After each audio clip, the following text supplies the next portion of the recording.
Clarkson versus Curry, naiwanan mga bro si Jordan Clarkson ni Steph. Parang bumangga sa pader ang greatest shooter. Trash talk sa fans ng Utah si Draymond Green. Tawang-tawa pa si Curry, balik kumpiyansa na si Klay Thompson. Golden State Warriors versus Utah Jazz. Tapatan ng dalawang teams na dikit sa standings mga bro. Wala ngayon ang head coach ng Warriors na si Steve Kerr, pero in control ang Golden State.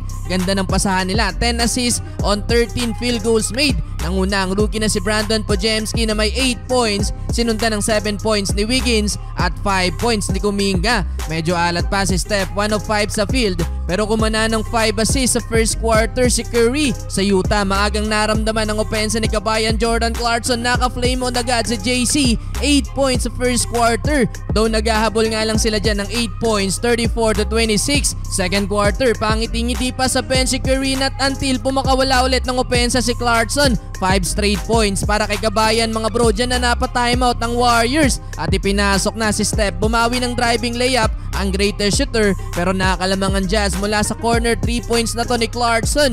Umahasel din si JC. Binutata ang layup dito ni Kuminga. Napahiga na lang sa sahig mga bro, pero nais-assist ang bawi mula kay Curry to stop the run. Gary Payton II kumana ng 6 straight points. Laking tulong off the bench sa Warriors. Draymond Green naman mga bro, driving layup, pero kahit babae ang referee, walang pinapatawad sa pagrereklamo si Dre.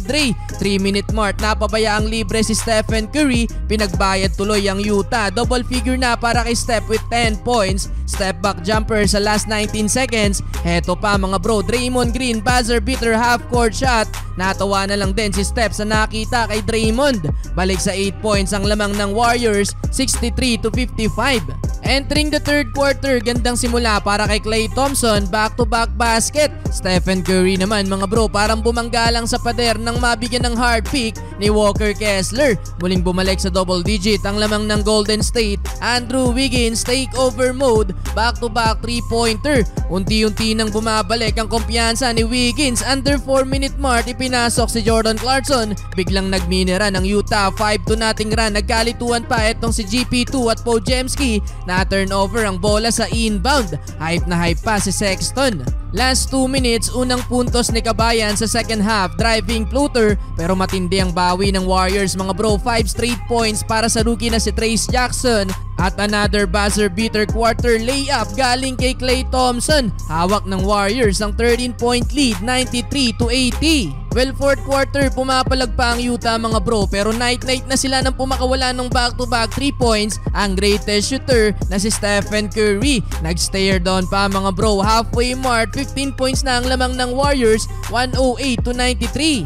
And one layup para sa rookie mga bro, foul si Jordan Clarkson at parang pandagger na din tong tres ni Stephen Curry. Under 4 minutes, 21 points na ang lamang ng Golden State, 114-93.